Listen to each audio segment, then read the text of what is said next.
What is shaking? Welcome to the post-game show.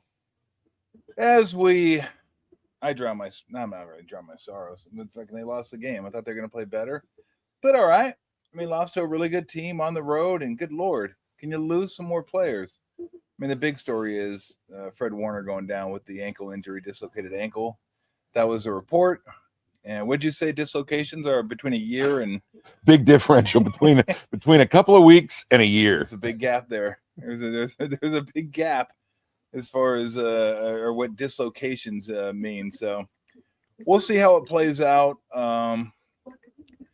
Look, this game they battled. I think they only got outgained by about 16 yards. So they played fairly well. 4 plays in this game. The first pick led to a 20-yard touchdown drive.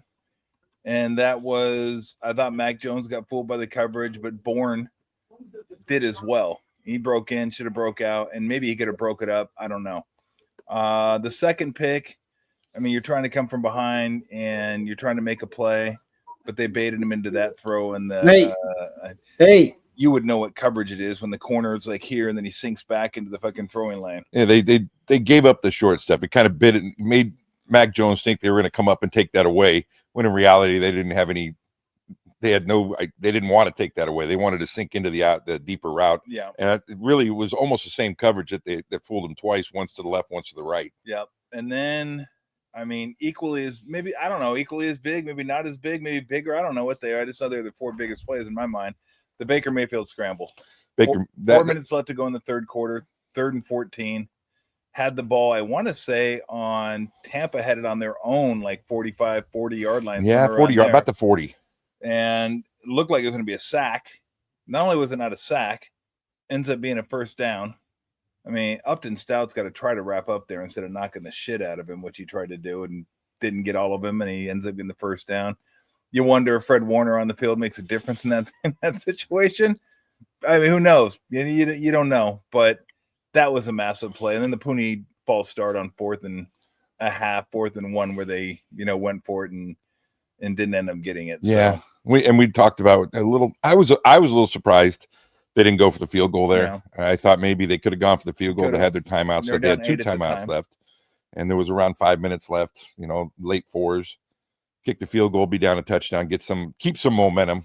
Get some momentum with that. But the offside penalty, that just was a killer. Yeah. And I'm not even sure they had a play called. I mean, they may have had a freeze play on trying to draw them offsides, because Mac Jones started in the shotgun, then he walked up underneath the center, which is what they do quite often.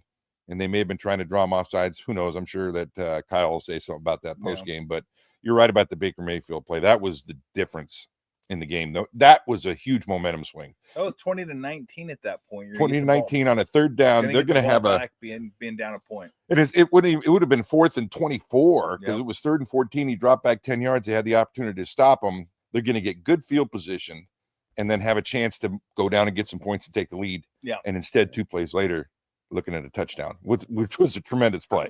Great catch, great throw. Great catch. And they're a good team. We knew that going in. Yeah. And the Niners were going to have to play a perfect game. I don't know about you, but I just kind of saw a little bit of the sails taken out when Warner was carted off. Yeah. They didn't have that enthusiasm. He brings such enthusiasm to their defense, and I didn't see that there afterwards, and they're going to have to deal with that going forward. Oh, and should we mention, too, that and not a big play in the grand scheme of things, but just when you start thinking, what shit? Can anybody else get hurt? You got a fat-footed offensive lineman stepping on Pinheiro. I'm like, fucking really? Really? That too? You have some fat foot like step on your kicker's foot. Like, okay, enough's enough. I mean, we're adding up how much salary they have on the bench right now. I mean, the 2 highest players they have playing, or that were playing at the end of the game, were 3: McCaffrey, Lenore, and Trent Williams. So you got Kittle out, Warner out, Ayuk out, Bosa out, Purdy out. Yeah. I mean, good Lord. That's probably like $150 million, maybe more. Some of the highest paid guys at their positions. Absolutely. In the whole league, and they're not playing. And they still had the opportunity. I mean, it finally caught up to them a little bit, that's for sure. But they had the opportunities today. Yeah, they did. And they battled. And I was really pleased to see how they battled through it, and they stayed in the game right until the end. Yeah. They missed a field goal. Tampa misses a field goal. They get an opportunity to go down, possibly tie it up. Yep. And kind of self-destructed there, like we said, with the Pooney offsides and the interception. But, that's a good football team. That's why they've won 5 games. They're 5-1 now. And they're probably going to run away with that division. And they're going to be somebody that if the Niners make it to the playoffs, they might face them again. Yep. And look, you lose the playoff battle again. So every game this year, they've either tied or lost the playoff differential other than the Ram game. They won it that game. They win the game. It's amazing.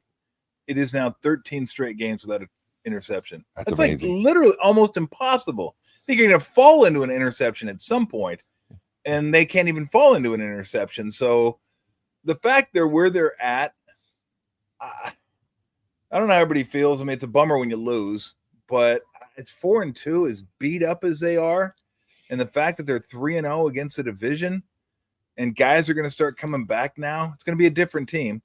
I mean, we're going to find out how good Saleh is now. And look, you're only as good as your players, I say. The coaches obviously help, but you still got to have players. And he's losing his 2 best defenders. Yeah. Your 2 best defenders are out. And not only your 2 best defenders, I mean, Bosa's not top 5, but he's definitely top 10, if not top 8 defensive end. And Fred Warner's probably the best linebacker in the game. Yeah, and Bosa's the one guy on their defense that can actually put heat on a on a 4-man rush. Yep. They're not getting a whole heck of a lot out of the other guys. They have to blitz to get there. And I didn't see a lot of blitzes today, specifically when Warner went down. And when they did blitz, they got beat. They got beat. So. And there is help coming, but it's on the offensive side of the ball. And we talked about how I think we're going to see some changes offensively. They're going to have to score more points. Yeah. And because scoring 19, 20 points is not going to get it done. I think their defense is going to give up more now just because they don't have a lot of guys out there. They're going to get better. Yep. Those young guys are going to get better every game. But the offense is going to have to pick it up. And the 21, 22-point games, they got to turn those into 28, 35 to have an opportunity to win some more of these games. Yeah, although I do feel good about having Saleh back because, look, the great players are going to be great regardless of what happens. And it says right, you got the dislocated ankle, gonna need surgery, gonna miss the rest of the year. Yeah. So there you go. There's the surgery. So that's one thing good coaches can do. They can coach guys up to be better than they actually are and put them in the right positions. I mean, Bosa, everybody can use good coaching, but it's less impactful with a guy like Warner and Bosa because they're going to do what they're going to do because they're great. Yeah. And they can do that. So it's nice having him there because they played hard today. It wasn't like Tampa Bay ran them over. I want to say the Niners had somewhere around 336, 7 last time I looked yards, and Tampa was like 353, 354, right around there. So, I mean, one of the touchdowns they gave up was a 20-yard drive. Yeah. So I thought the defense played fine, but the offense is going to have to drive the ship now. It's just going to, and you're right. It's going to have to be like 28 points a game. Yeah. To win games. And they caught a little break today defensively too because Evans is out, Godwin's out, and Ibuka gets out either at halftime or right at the beginning of the second half, and so Mayfield lost his weapons as well. So they caught a break there. If Tampa's at full strength, they're a different team. Yeah. You can't do some of the things coverage-wise they did today. And Bucky Irving's out. So they're a really good football team, and they have a lot of depth. A couple of the receivers today really came up huge and made plays that they haven't made all year. And I think Mayfield's got to be in the discussion for the MVP. Yeah. And, for what he brings to that team and the little things. He may not put up the Josh Allen type numbers or Lamar Jackson type numbers, but he just wins. He finds a way to win. And he did it today. He certainly did. Who was the guy? Shepard made a lot of nice catches for him. I'm trying to think of the rookie Johnson. Oregon, Trez Johnson. Yeah. He's out of Oregon, right? Yeah. Yeah. Hey, that catch. I mean, that was like fingered. I mean, literally the pinkies, almost pinkies. The pinkies just kind of held it in there like tongs. Like, I got this, and okay, we're good. And that came after the 3rd and 14 scramble. Yep. So you look at that 3rd and 14 scramble, 2 plays that are touchdown, and then you turn it over at the 20. I mean, those are 2 plays that, I'm not going to say woulda, coulda, shoulda, but those are massive, massive plays in this game. And you lose Warner, you go down there to a team that's been playing really good football. and you think there's a chance this could get away from them, but it didn't. I thought Mac Jones made some really good throws, DeMarcus Robinson dropped one of them, but then he came back and made that catch. Bourne dropped one, then he came back and made the catch. So, I mean, look, they're going to have a chance to win if the defense can just kind of keep them at bay. And like I said, they're not going to shut teams out and keep them below 20. But, once Purdy comes back and hopefully IU gets back maybe by early November, maybe Kittle next week. But if you get Kittle back, you get Purdy back. Pearsall? Yep, you get What are you doing over there? I don't know. Something's going on with this. Maybe it's this thing. We brought these out for the I'm first not an time. AV guy. We brought these out for the first time. We're like, let's get these a shot, and we'll see. We'll continue to go until because we got the Chiefs and the Lions at 5:15, and we also have the Mariners and the Blue Jays. Nice night of sports. Got a little ALCS, a little Sunday night football, so we're good to go. But look, Tampa's a good team, and I agree with you. And they're going to run away with it. I don't know if they'll run away with it. Carolina's playing a little bit better. We'll see what Atlanta has, but they're going to win it. Yeah. They're going to win the divisions. And, you travel all the way across country. You're banged up going in. You get more banged up during the game, and you find a way to scrap and claw. And after that missed field goal, you're like, okay. Got a chance. We got a chance. And I thought the way Tampa games had been going and Niner games had been going, I thought he was going to go down there and they're going to get a touchdown. Yeah. At least have a chance at a 2-point conversion. It didn't come to fruition, but again, it wasn't a game where you look at and go, "Oh my God, these guys can't compete when these." Now they can compete even when they're not healthy. Yeah. It's just when they get healthy. I think we both agree offense is going to have to drive the boat. They are, and I think today really showed they missed Brock Purdy. Not that Mac Jones threw the ball terrific. A couple of those little scrambles. A lot of the little things, when there's pressure and that pocket's breaking down, Mac Jones, he's certainly not going to scramble for many yards. He doesn't move great in the pocket. Yep. Purdy gets out of the pocket. He's got quick feet. He makes something out of nothing. I think Mac Jones could sit in there and throw the ball great. Yeah. He's a pure pocket passer, but you don't see the misdirection boots and nakeds with Mac Jones, and that's a big part of their offense. And you don't see the quarterback 5, 6, 7 yard run out of that. And Purdy brings that to them. And getting him back that'll certainly help because they put a lot of pressure on, but there was a couple times he held the ball too long. Yeah. Instead of maybe getting out of the pocket or throwing the ball away, he held it a little bit too long, got sacked in some key situations. And they were playing behind the chains. Yeah. They had 2nd and 14, 2nd and 15 multiple times. And if you're doing that, you're in trouble. And if you're turning the ball over, they had 2 fumbles that they were lucky to recover. Mac Jones fumbled one, and they obviously called his knee down. And then the other one that he pounced on, and it saved another turnover. But if you lose a turnover battle in the NFL or any level, you're going to probably lose the game. And it was 2-0 today.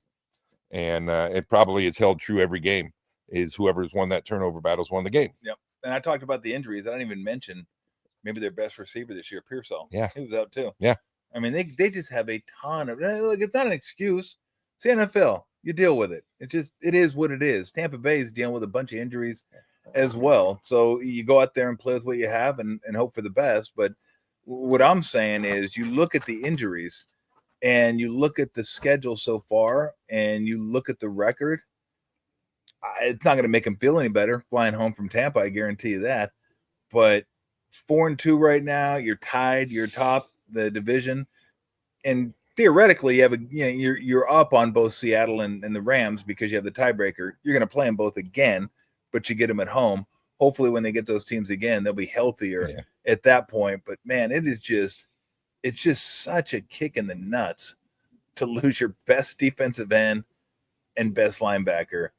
And not only your best linebacker, maybe the best linebacker in the NFL. It's just, and the leader of your defense, just the inspiration for your defense. Someone's going to have to find something inside, pick it up. We'll see. Bethune came in and played today. I'm not sure when Martin's going to be, if he was a healthy scratch or not healthy. Maybe we're going to find out a lot about the draft class. We've already found out enough about the draft class, and it looks pretty good. We're going to find out even more about the draft class. Siegel's played well at safety, but it's like all hands on deck right now. And it's pretty evident though they're getting coached up very well. Yeah, because they've won the games that they shouldn't have. They've won the games they should have, and then they've lost 2 games that they deserve to lose, really. And I'm not so sure that if both teams were in full strength, Tampa Bay wouldn't have beat them anyway. Could have. They're both good teams on the road. Tough game. Yeah, it's a tough game. You look at this before the season and go, that's going to be one of the toughest games they play this year. And we looked at their schedule down the road. I don't see any other. I mean, the 2 toughest road games they had, I believe, were Tampa and Seattle, and they played them both already. And and the Rams probably would have been third, even though that's a home game, but it's another good team on the road, and they've already won that game. And at Houston looked tougher than it probably is. I don't think much of Houston. No. So that doesn't look. I mean, if you look at their schedule right now, because it's going to really, it really eases up toward the end of the season. I mean, if they put themselves in a really good position, got Atlanta next week, and after that, it's at Texans, at Giants, Rams at home, so you should be healthy. Hopefully, the guys that come back are going to be back and stay back. At Cardinals, at Panthers, or home against Cardinals, at Panthers, home against the Browns, home against the Titans, at Colts, which is going to be tougher. That'll be a tough game. And then home against the Bears, home against Seattle. So, look, I mean, they've done what they've needed to do. They put themselves in really, really good position after 6 games of this season. And how much will the injuries play a part in this season? We're going to find out. We know how good these guys are. How will it affect? And that's what coaches are for. And that's what you hope you have depth for. They can come in and not fill the role of Fred Warner, but you have multiple people that can just pitch in a little bit more. And then scheme-wise, maybe you can do things a little bit differently and you can figure out a way. And then that offense gets cooking. Because, look, if they're going to score 24 points a game the rest of the season, it's not going to be a great rest of the season because they're going to give up some points. There's no doubt about that. But I think where they're at right now, I feel pretty good. Yeah, I think you hit it on the head, though. The coaches can't play the game. I mean, they can get them prepared and get them ready to go. But the loss of Warner, I mean, obviously his skill set, what he brings is amazing, and you can't replace that. But how about that screenplay that he blew up today? Unbelievable. He ran right through the guard and then blew the. But then his enthusiasm after the play and just how excited he gets and how excited he gets for other guys when they make a play. You can't manufacture that, and that's going to be a tough one to overcome. They're going to have some of these guys. I don't know if it's Lenore or if Mustafa gets back involved a little bit more. Guys getting a little bit more enthusiastic and. Because right now they're so young and there's no leadership out there defensively without Warner and without Bosa. So they're going to have to, dig down deep and somebody because, Saleh can do wonderful things and he gets excited on the sideline. That's infectious. But to have a guy out there on the field doing that and without Warner, they got to find somebody that can step up and kind of replace that. Yeah, I don't even know who that is. I don't either. I don't know who that is. I don't either. You're right. Obviously Lenore that's might be like the highest profile, longest tenured guy that could do something like that. Usually you don't get that from your corners. Usually it's one of your front 7 type guys. But maybe Winter. Winter's shown some great plays. He's shown some bonehead plays, but he plays hard. He gets excited. So maybe he's a guy that can maybe step up and fill that role. Not necessarily can't replace the skill set, but he can replace that part. Yeah, that was rough seeing Warner go out with a boot on. Yeah. I was like, oh, not Das Boot. And people forget he played 14 games with a broken foot last year. So he's a tough guy. That's a great – I mean, look, we've talked about how great he is, but he posts every game. Every game. Every game. So it's a devastating injury when he can't play. So obviously this is a devastating injury. And thank you, CBS, for showing us the replays of that. That was really nice. We don't need to see that. Didn't need to see the replay. No. That was I'm sure it'll be all over YouTube tonight anyway. Everybody will be watching it because people like to see that kind of stuff. Not me, but I don't know why they like to see that stuff. It's like I hate seeing that stuff. Like please keep that stuff away from me. I don't want to see somebody's ankle pointing in the wrong direction, foot pointing in the wrong direction. I don't want any of that. So anyway, Niners lose today. What was the final 30 to 19? 30 to 19 is what it was. Yeah.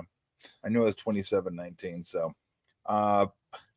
you got to think of the positives though. Eddie Money, Eddie Pinheiro, or is it Brent Jones likes to call him Mucho Pinheiro? Eddie Money, in honor of the great Eddie Money. I like Eddie Money, but he's been, that's a huge thing. Yeah, stay off the man's fucking foot, okay? Yeah.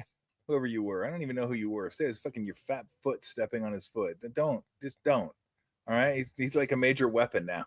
and I mean, he hasn't missed, knock on wood, he hasn't missed a kick. Yeah. He and we're not talking, chip shots. He's hitting 56, 57 yarders I know. that are going through easily. And boy, that's really shored up a lot of their problems from earlier in the year. The special teams wasn't an issue today. No, it was not. That's one of the first times we can say that. They didn't lose because of that. That's for sure. Yep. All right, we'll take some comments and we'll roll through the games. I didn't get a chance to see a lot of this one. Thoughts on Broncos Jets? I got up and watched it. I wish I shouldn't have. I should have kept sleeping. It was one of the most boring games I've ever seen. It kind of shows, as we said, it was played in a soccer stadium and it was as low scoring as a soccer game. Cardinals battled the Colts. The Colts win 31-27. Would the Cardinals be better moving off of Kyler Murray?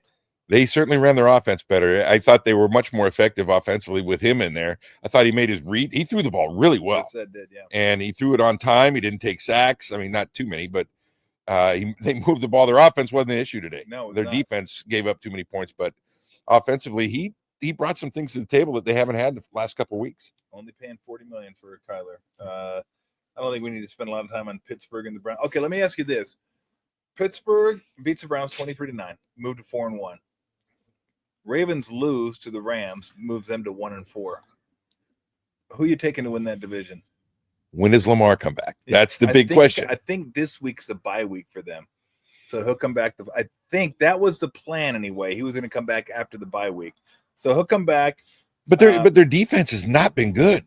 That's the problem. It's a big problem. That's a massive problem. Their defense stinks. Although it wasn't bad today. They only give up 17 points. But listen to this schedule. So they got the bye week coming up this week.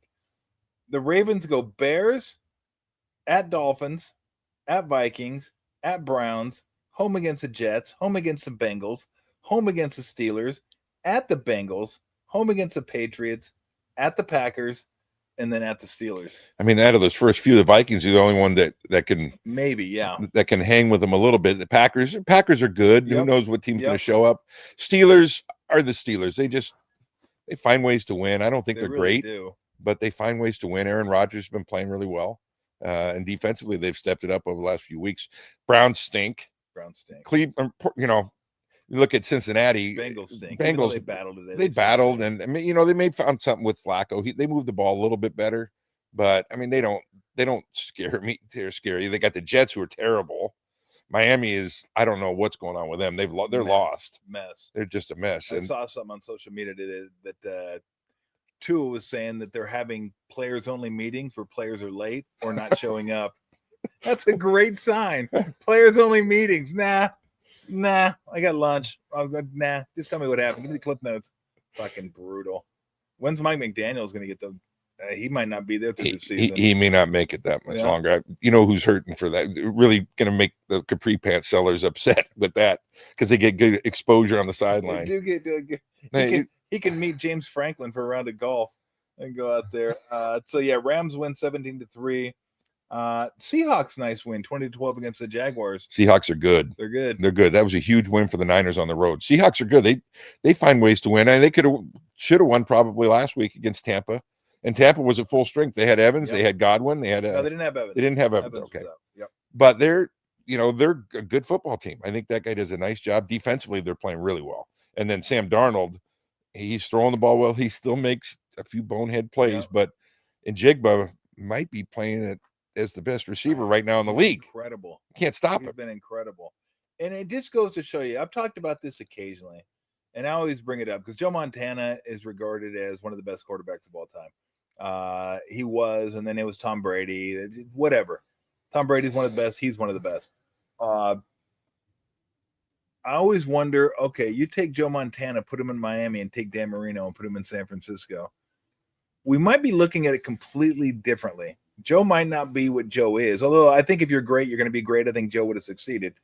But I think Dan was great. He didn't win a championship, and I think he absolutely would have won one in San Francisco. Well, I don't know if I mean, we both agree Marino, unbelievable. He's great. But the system, too. I don't think the system in San Francisco actually fitted his style of play. If you remember, I mean, Joe Montana used his feet for a lot of things, and they broke the pocket, a lot of rollouts, a lot of boots and nakeds, and that wasn't Marino's style, and that wasn't the West Coast offense. I still think he would have been he'd be great anywhere. Yeah. And with the running game, with the defense that the Niners had, he certainly would have been had the chances. And with Walsh as an offensive guy, but no, I agree. I agree with that. But my point is, Sam Darnold is in New York and Carolina, and we're like, bust maybe, and then all of a sudden he comes here. Maybe even learns something, didn't play much, learns from Kyle Shanahan or whatever, and then he gets O'Connell in Minnesota, again, a great offensive coordinator, very good teaching quarterbacks, and resurrects his career, and now he's doing it and I don't even know who the quarterback coach or offensive coordinator is in Seattle. It's Kubiak, Clint Kubiak. Is it? Okay. Yeah. And we look at him completely different. Yeah. Like I look at him completely like Baker Mayfield, I look at completely different. And I think we touched on this a couple of weeks ago too. There's very few NFL coaches that actually coach the quarterbacks. Yeah. And those that do, it really shows. I mean, you got the Shanahans and the McVays and the O'Connells. Yep. Those guys, and I actually LaFleur, think and LaFleur, I think the guy that's in Carolina now does a nice job. Oh, Canales. Yeah. And I think he'll do a good job. I think the guy that's in Jacksonville does a nice job. Oh, he did great job with Mayfield when he was there. And I think you've seen improvement this year out of Trevor Lawrence already. Yeah. He's done a better job than he has in the past. So, but then you have these other coaches that expect them to, you know what? Okay, we drafted them because they're good. Show us what you got instead of coaching them and letting them go. And another thing is guys just get thrown to the wolves immediately. You know, the good ones usually don't have to. Mahomes sat for a year. Yeah. You got Love has sat for a couple of years. Aaron Rodgers sat for a number of years behind Brett Favre, and they got better and they learned the system. It takes a while. Sam Darnold got thrown to the wolves immediately with some bad teams in New York. And then that'll eat you alive. And they were going to have to throw a lot because they were losing. He got the crap beat out of him, and his confidence went down. And that's half the battle, is having good, your confidence be up. Yeah. And I think he regained that. Yeah. Obviously, he has regained that. Yeah, he's left the "I'm seeing ghosts" memes behind.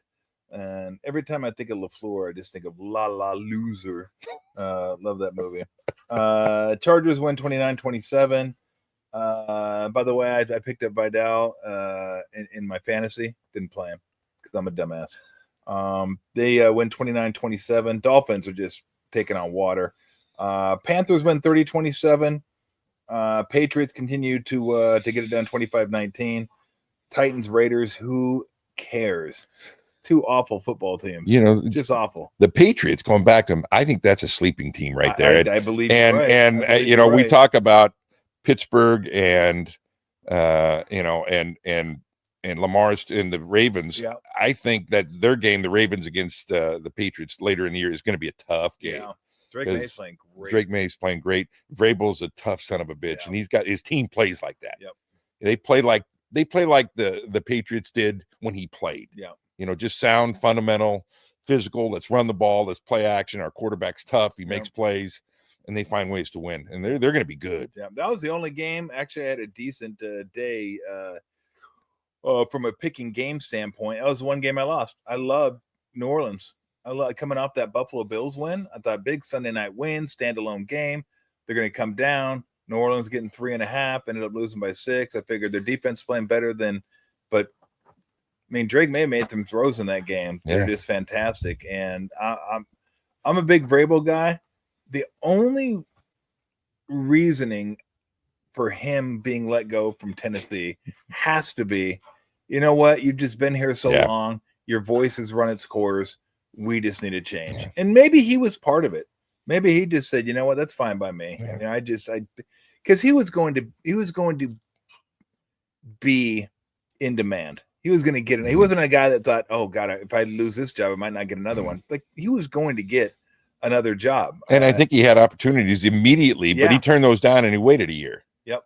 And then the job that he wanted came open. He obviously wanted to go back and where he made a name for himself. And you never want to be the guy to replace, Bill Belichick.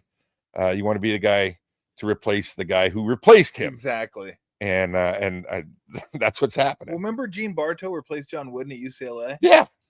Gene Bartow was incredible. He was like 25-3, 25-4, 26-2.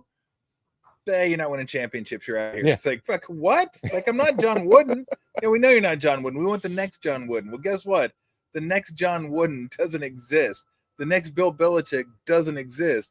In fact, North Carolina wishes the Bill Belichick didn't exist right now, the way they're playing. God, they are just god awful. But you don't, to replace somebody like that, it's tough, and we talked about him earlier. That's why I give George Seifert a lot of credit. He replaces Bill Walsh, and they go on to win 2 more Super Bowls. And why he's not in the Hall of Fame, as you said, Bergie brought this up today. Bill Cowher is in the Hall of Fame. He goes, why Bill Cowher in the Hall? Why is he in the Hall of Fame? George Seifert's not in the Hall of Fame. 2 Super Bowls, 1 Super Bowl. Longevity is the only thing I can think of. But I would tend to agree that George Seifert doesn't get enough credit for what he did with that Niner team. Well, and not just when he was the head coach, he was the defensive coordinator under Walsh when they won those Super Bowls as well. Had a huge hand in that. So you're looking at probably 4 or 5 Super Bowls that he was involved with. Yep. And they won. And I don't, he's not the type of guy. He's never going to politic for it. He's up there fishing in Bodega Bay, having a great time. But he deserves to be in the Hall of Fame. If Bill Cowher's in there, who had really one good. He had a lot of decent years. A lot of good years. Yeah, I don't think they ever had a losing season under him. But 1 Super Bowl. Yeah, and as opposed to Seifert, come on. And the thing is, I don't even think he's been mentioned. I mean, I really don't hear his name thrown out there at all when they talk about coaching. Yeah. So that's a shame because I think he deserves a lot more attention than he got. Yeah, no, I agree. All right, if you got any comments you want to throw up on the screen, feel free. We got games coming on. We got ALCS. We got the Chiefs and the Lions tonight. We got some good stuff. Baltimore is 1-5. Yes. Baltimore is 1-4. They 1-5. They were 1-5. And what is this? So the Steelers are 4-1. They're 1-5. All right. I'll still ask you. Ravens are 1-5. Steelers are 4-1. Who wins that division? And if Lamar comes back, it's certainly going to make it better. But if they don't get some of their defensive guys back, they're not going to run the table. They play a couple of decent teams that can put some points up on them. Yeah. If Lamar comes back, that makes it easier. They're going to have to outscore guys because they're not stopping many people usually. Yeah. But I have a hard time picking against them. One more loss though, that might make it difficult. Well, let me give you the next few games for the Steelers. At Bengals. Win. Home against the Packers. That's a tough one. Home against the Colts. At Chargers. Home against the Bengals. Another win. At Bears. Home against the Bills. At Ravens. Home against the Dolphins. At Lions. At Browns. At Ravens. You know what? I look at it like Pittsburgh's kind of doing what the Niners are doing. They're giving themselves a better opportunity. Yeah. By winning these games early, because that's a rough schedule. Yeah. You got the Bills. You have the Ravens twice. They're going to be at full strength one of those games. Yeah. The Chargers are tough. The Bills, as we know, are tough. Packers, the Colts are tough. Colts, Lions are tough. I mean, those are, if they go 500 in those games, they probably have a chance to win that division. Yeah. Because they built enough, leeway to stay ahead of them. Because the other teams in that division, I don't know. Bengals and Browns can't. They're not going to do anything. So it's really between the two of them. And then if they go 500 that in those games, I think that would be enough to stay ahead of the. Well, let's see. Let's assume, and I don't want to assume because what happens. But if they beat the Bengals, they'll be 5-1. So that's 11 games left. Let's even say they go 5-6. That's 10-7. Mm-hmm. Can the Ravens rip off that many wins? I mean, their schedule's way easier. But, as you said, their defense isn't very good. Lamar Jackson ain't fixing that. He's not fixing that defense. And I don't know if the defense is going to get appreciably better. I haven't been that impressed with the Steelers, even though they've won some games. Really off the radar. Have they beat anybody? No. I look at try and figure out the playoffs, and I think did they beat the Patriots? Yeah, they beat the Patriots. That's a good win. That's a good win. So they beat the Jets, lost to the Seahawks, beat the Patriots, beat the Vikings, beat the Browns, beat the Bengals. And I want to say they beat the Vikings by 3 at home, and that was a Carson Wentz game, but he did pass for 350. So I don't know. We'll see. I mean, look, it's hard to say because Mike Tomlin's a good coach. He's a great coach. Maybe if you don't think it, then I can't tell you why he's a good coach. I just know they're always over 500 and they give themselves a shot at the playoffs. Every year. He's like Vrabel. He's the guy. The team plays like he coaches. Yeah. He's rough. He's tough. He's never got. Has the guy ever smiled? Ever? Not, no. Even after a win. I mean, the guy's tough. He finds ways to win. And Pittsburgh has, the last couple of years, well, I think Tomlin needs to go. The guy just wins. And if you've never had a losing season, that's unbelievable in this league, as long as he's been coaching. He's still a young guy. Yeah. And I think this is his 18th or 19th year, something like that. Forever. And he's not even 60 years old. I mean, that's I've had 3 coaches since Noel started. That's 3.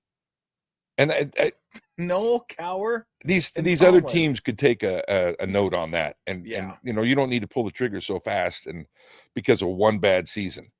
Every now and then that happens, but these guys just win. 3 coaches in that amount of time. The Rooney family knows how to do it, and they've obviously it's been passed on. I think Cowher coached a lot like Chuck Noll did, and I think that Tomlin does the same thing. And they've just kind of carried over that practice mentality that they go. That's one of the few teams they go pads almost every day. And most of the teams don't do pads at all. They get that physicality out of. They've always had physical defenses and physical offenses up front, running the football, toughness, and that whole division has. All right, let's get to some Niner questions. You guys got some Niner comments. He took over Pitt. Okay, Tomlin took over in 2007. 18 years. Wow, that's incredible. I don't know when Noel took over. I don't know when Noel started. Probably early 70s. And if you want to call it 70 just to make it easier, that's 3 coaches in 55 years. Yeah. Ever since the onset of the true NFL. I think he was in the AFL. Was he? I think Noel was with the Steelers in the AFL before they merged. That's stability. Yeah. That is absolute stability. Do you think the 49ers will still look to make a trade for a defensive end? Maybe an interior offensive lineman. I don't know. Your thoughts? We talked about this today during the game. There's just not a lot of interior offensive linemen. Nobody wants to get rid of them right now. And you're crazy if you do. Because if they're good, you don't get rid of them. And because you see what they can do and what they can't do if they're not good. I just don't think that right now anybody be willing to part with a good player. It's still a little bit early in the season. A couple more weeks when teams are completely out of it, maybe. But what are you going to give up for that? I don't know if there's anybody good enough to do that. They've got, I think, bigger holes to fill right now, defensively specifically. A rush end, now a linebacker maybe, maybe a guy that can come in and play to get some depth there and some leadership. Those are the things I think are more pressing than their offensive line. I actually think their offensive line did okay today. I mean, they had some breakdowns. But a couple of those sacks weren't on them. I mean, he's got to get rid of the football or move his feet like Purdy would. There were a couple, but I mean, when you're throwing the ball, how many attempts did he have? 40. I think he was. I know he had 49 last. Yeah, week. And I think he was in the 40s again. If you're dropping back that many times, you're going to get hit and you're going to give up some sacks. Yeah, especially against Todd Bowles does a nice job with his schemes, and he brings a lot of pressure. 39 attempts today. Which is really more because that doesn't include the sacks. So they called a lot more than 39 passes. Yeah, the last 4 games that he played, because he didn't play the Jacksonville game. So starting with New Orleans, 39, 41, 49, 39. And that's not Niner football. Not they're winning. Not when they're really clicking. Usually they're not over 33, 34. Yeah. That'd be a lot for them. But once again, we talked about it too. The running game just not consistently there. They're not knocking off those big runs, and the holes aren't there, and it's that's not going to change. McCaffrey did get to 3.2 yards per carry today, though. That might be his biggest of the year. I bet it is. Yeah, I bet. Well, New Orleans, I think he might have had more than 3. I think he was close to 4 in the New Orleans game. Let's see, New Orleans, he was 13 for 55, so just over 4. But yeah, other than that. Again, McCaffrey rushing totals this year. 69, 55, 52, 49, 57, 54. Like, he kills everybody in coming out of the backfield. But as far as running the ball, they just haven't been able to run the ball. And today, you knew it would be tough, even though he got 3.2, which doesn't seem like much. But what they've been doing, it's actually not bad. Against this run defense, I mean, you got Vita Vea in the middle there. Yeah. That guy's like a mount with shoes. And he's a force. I mean, we watched it.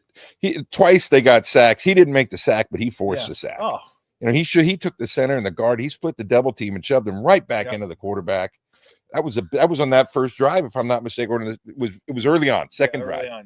And they got a sack on that. It was a big play and forced the Niners into a field goal, if I'm not mistaken, on that when they were moving the football. Yeah. But they're tough to run on. Yeah.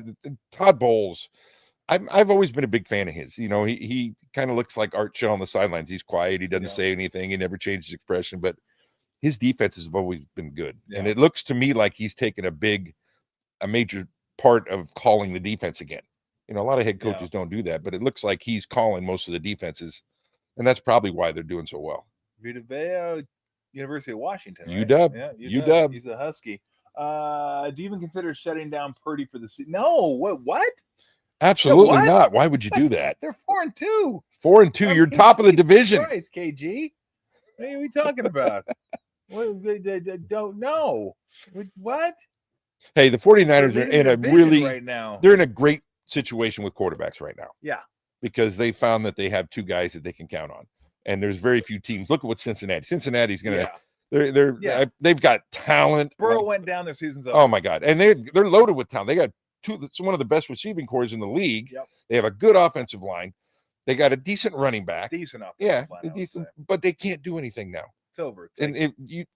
No backup quarterback. The Niners have a guy that started in the league for 2 or 3 years. Yep. He's come in and he's picked the offense up. He's done a great job. Purdy has proven he's done a great job. He brings his feet to the table, which Mac Jones doesn't have. Yep. Brings his moxie, his, they both kind of have that toughness in them. But I think the game plays a little quicker with Purdy in there because he does bring that other thing, that other gives you a few more options. Yeah. I think as far as Shanahan calling plays, gives him a few more options.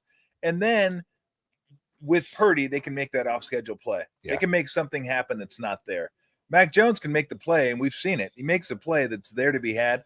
And again, he made some really nice throws today. But if it's off schedule, if it's something that's shut down that he's got to make something out of nothing, that's just not his game. That's not who he is. But and I think we really see it too, not just because of Purdy being out, but with Kittle being out and with Pearsall and Ayuk being out, their red zone struggles. They struggle to punch it into the end zone. Yeah. A lot of the plays that we've seen them run in the past, a lot of play action, a lot of boots and nakeds to the tight ends, to Kittle, Ayuk on the slant. We don't see a lot of those plays now. When they're in the red zone, they kind of bog down. They settle for the field goals. And early on, it was evident when Moody wasn't making the field goals. Pinheiro is now making them, but you don't want to settle for field goals. You got to punch it in the end zone, especially now with your defense, and you got to score more points. So I think you're going to see him probably go for a few more fourth downs than he has in the past, instead of settling for the field goal. Obviously, it's the flow of the game that'll dictate that, but I think he's going to be more aggressive now. All right, what do we got here? And just one more time, in case you didn't hear me, good Lord, KG, now they're not going to shut him down just for the season. Should we looking to get a free agent? Now it's Fred done for the season. Look, I'm sure they will. I'm sure they'll look. I didn't look to see the latest on Nick Martin, and I'm not sure where he's at. I have no idea. He just hasn't played. So I don't know if he's someone they feel like they can play him.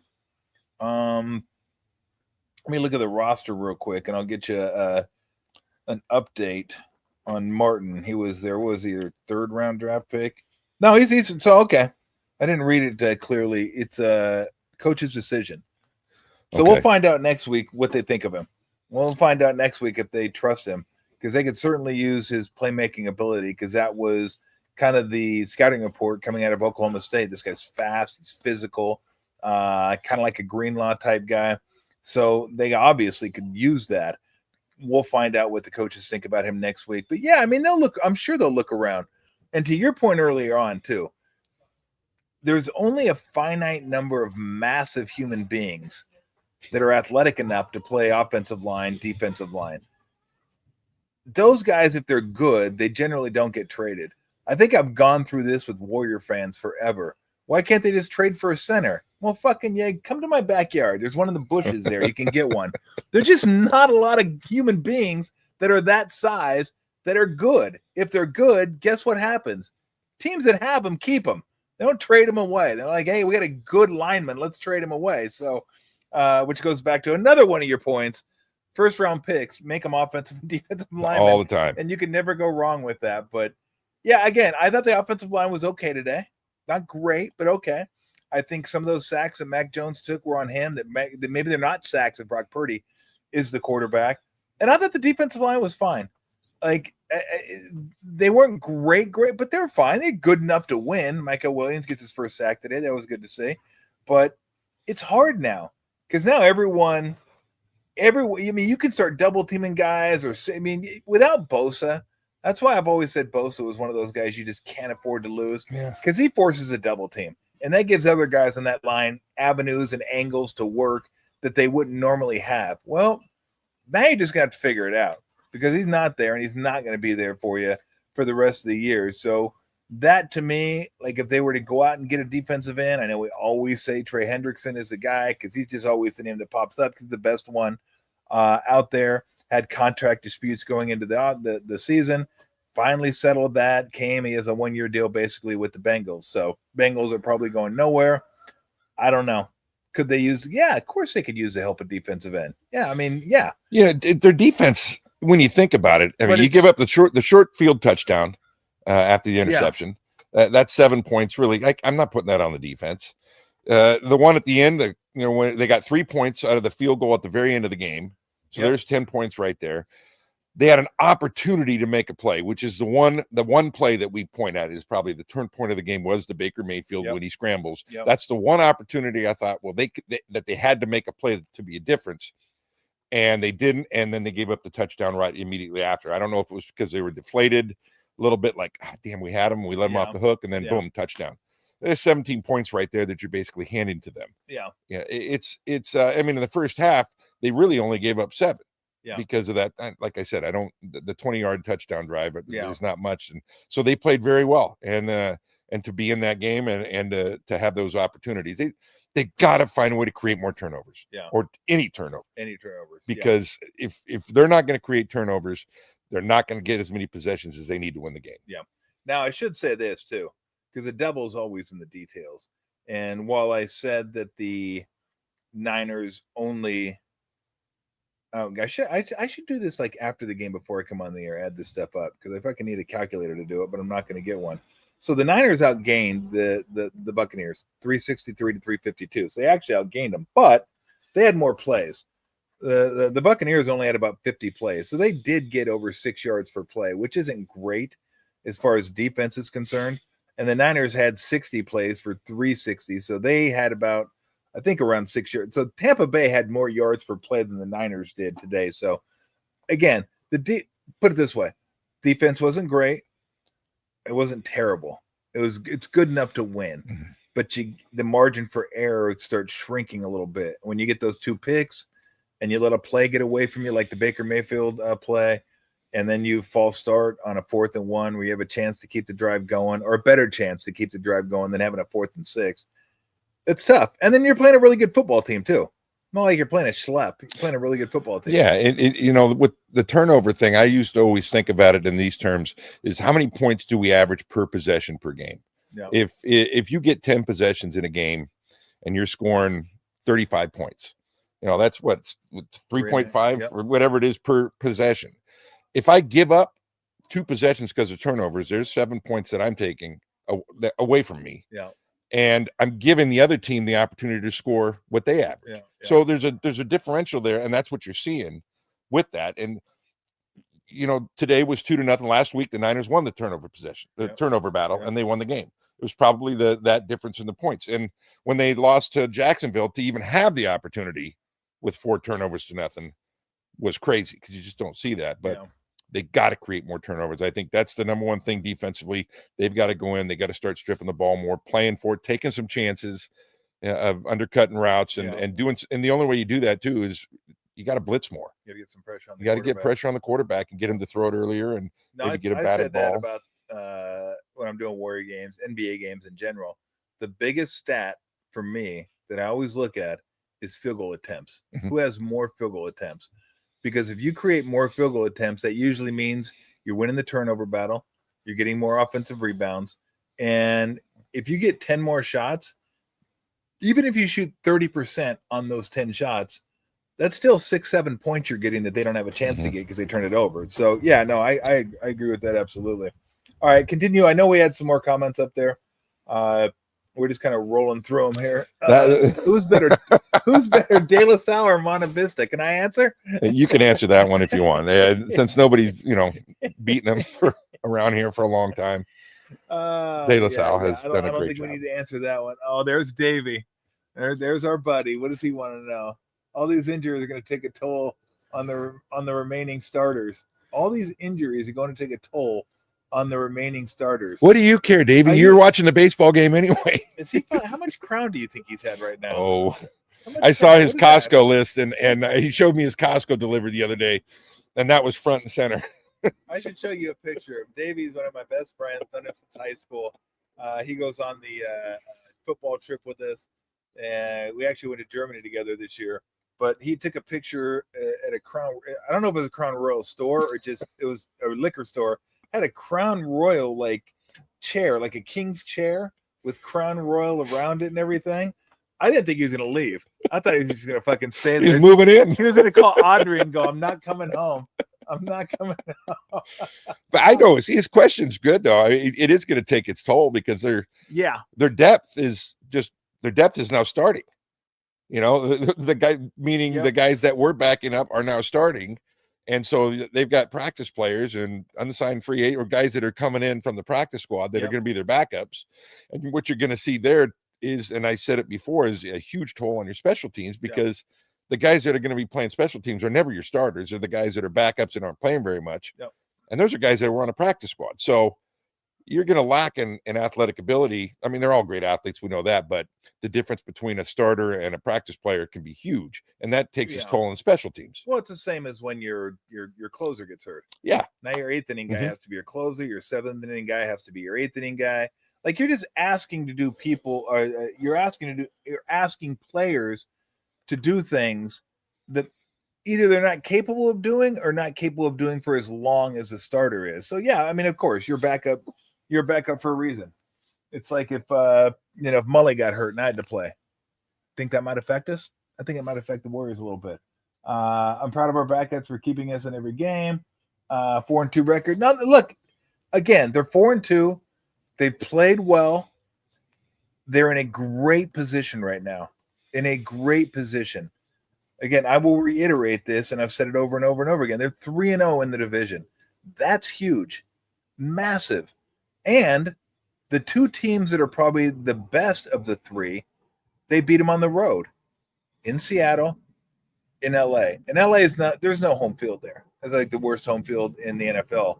But it's still, you don't have to play there anymore. You don't have to play Seattle, which is one of the best home fields in the NFL. So, I mean, they're in a great position. Not in a great position health-wise, but a great position record-wise.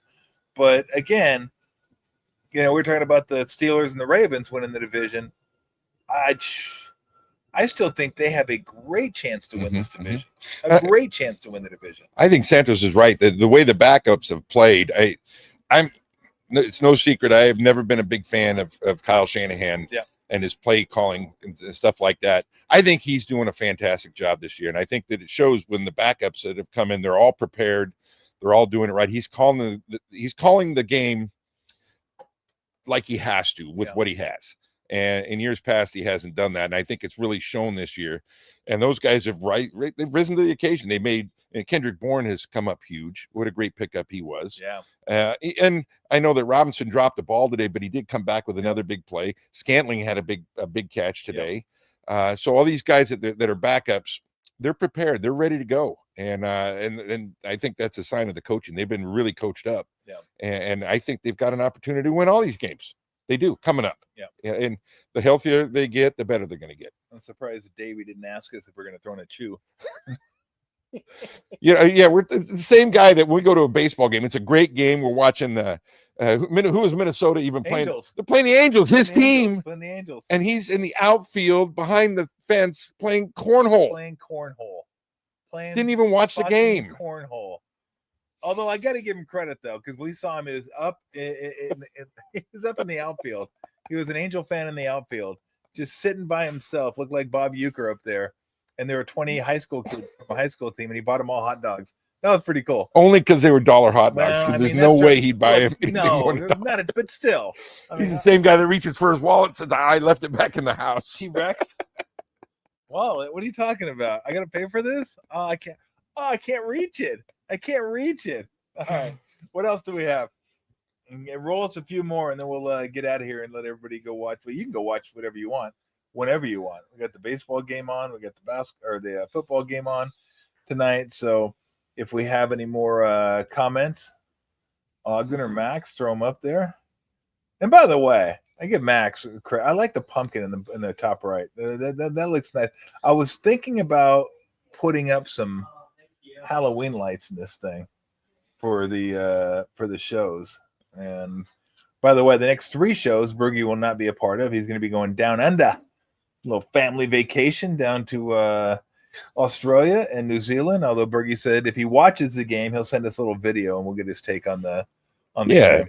I'm really disappointed I'm missing next week's because this is the last post football game Sunday that you will be in your 50s. Shit, you're right. Goddamn. Our man turned 60 this week. Jesus criminy. He's old. It is this week. It is. No, there's no doubt I'm old. And I feel it every morning that I get up. Damn, I'm going to be out here by myself. It'll be spooky because I think next week, Sunday night. Halloween. Halloween is Sunday night. No, it isn't. No, it's not. Halloween's a Friday. That's right. Halloween is a Friday. 17th. The following Friday. 17th this week. Is it? Yeah, we leave on the 17th. Okay, so we have, so it's like 2 Fridays. So we got a ways to go for Halloween. But I'll be out here. Maybe I'll get to Weston out here. I'll have Davey flying from Denver. He come do the show for me. I'll have Gavin come do it. I'll Gavin. No, I don't have my son do it. But it'll be nighttime. We'll have the fire going. Maybe we'll keep her up. I mean, Sir Snooze a lot. What are we doing over here? She's like out. She's got the ball thrown to her today, so she's a little worn out. She's tuckered. So, all right. Do we have anything else? Max, Ogden, I feel like an auctioneer. I'll give you the countdown. If we have anything else, bigger calves, Bergie or a kangaroo? Bergie. Kangaroos don't have calves. Come on. I don't think kangaroos have calves. No, I don't think so. Like I want to box one when I'm down there. Box a kangaroo. Ooh, if you do, take a video. That'd be amazing. Those things square up on you. I'll leg wrestle them too. They're like square up on you. They're like, let's go. I'm not boxing them. I'm not boxing. My brother-in-law would do that though. Steve would. He would love that. Absolutely would. Steve's a nut job, by the way. This guy's crazy. He does a rescue up in is it Squaw? Yeah, well, it was now it's Palisades. You can't say Squaw.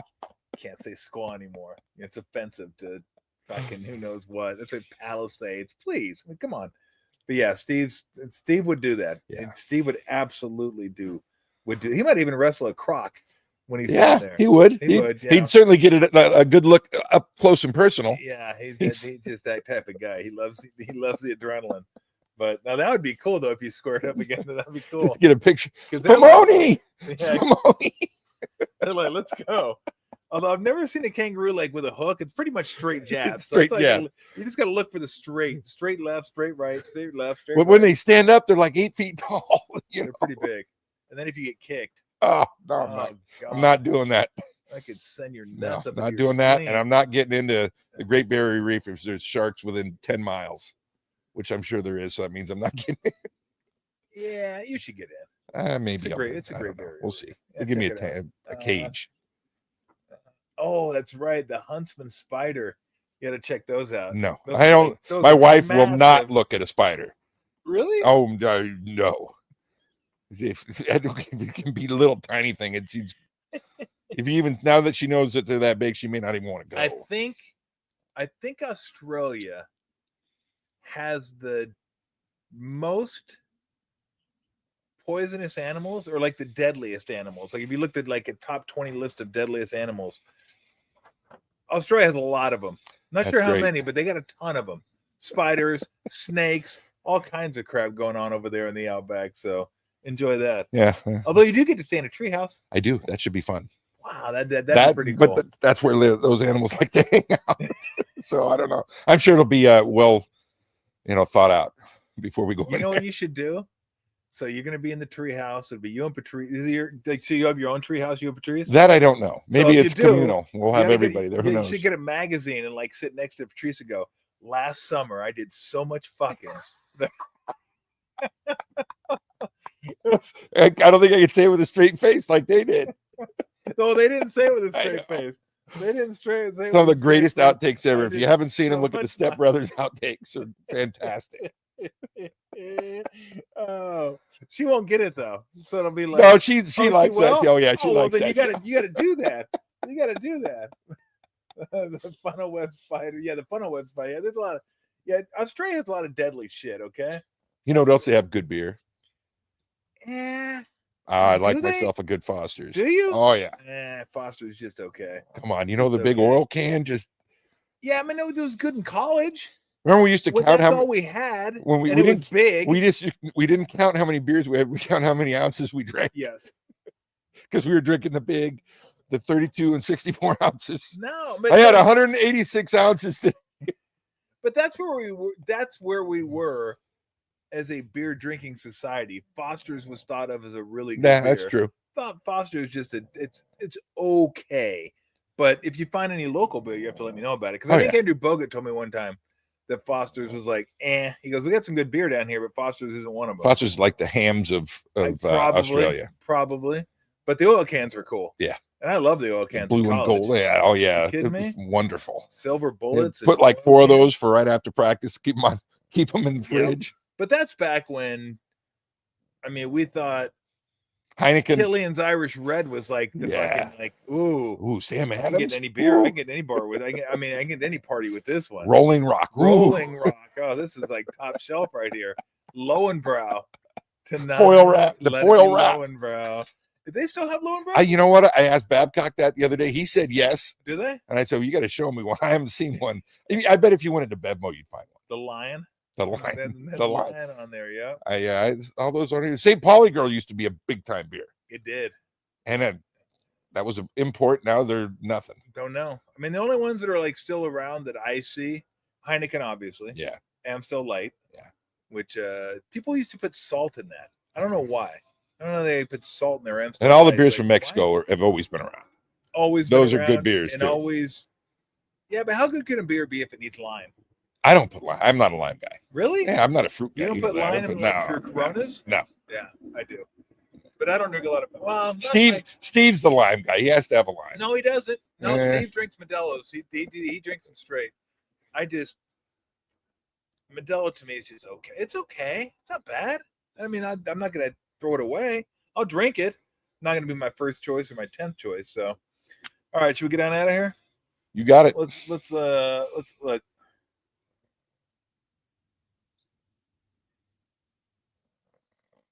There you go, right there. That about says it all. Looks like I'm done. You guys are done. We're done. We got baseball. We're gonna go snuggle on the couch. She had her pumpkin. Got her pumpkin, which is what I feed her because she goes nuts. She wants to eat, and I'm like, well, no, you're gonna blow up. So I get her pumpkin because if you have a dog and your dog's always hungry, give him some pumpkin. Fills him up, and very few calories. So that's what she's on right now. She's on a pumpkin high. And she's ready to go in the house and just pass out while I watch a little baseball, a little football. I got the 2 TVs rocking and rolling. We're good to go. So I will be here next Sunday. It'll be dark, fire. Put some Halloween lights up. That'd be kind of cool. Maybe not though. I don't want to like promise something I'm not going to deliver. So I will. I'll be back Sunday, and then you'll be back 3-4 Sundays from now. Yeah, November 9th. Is that a Sunday? Will you be back November 9th? Yeah, I come back on the 7th, the night of the 7th. Okay, let's see. So you will be gone for the Falcons, Texans. Ooh, that's a good one. You'll be back for the Rams game. Ooh, home game. The 9th, the Rams. So that'll by the way, another shout out to my guy Nate Lamon today. Oh, 17 tackles. Incredible game. Unbelievable. It's most tackles in the history of the Rams franchise. Yeah. And that's last week he had 14 with three passes deflected.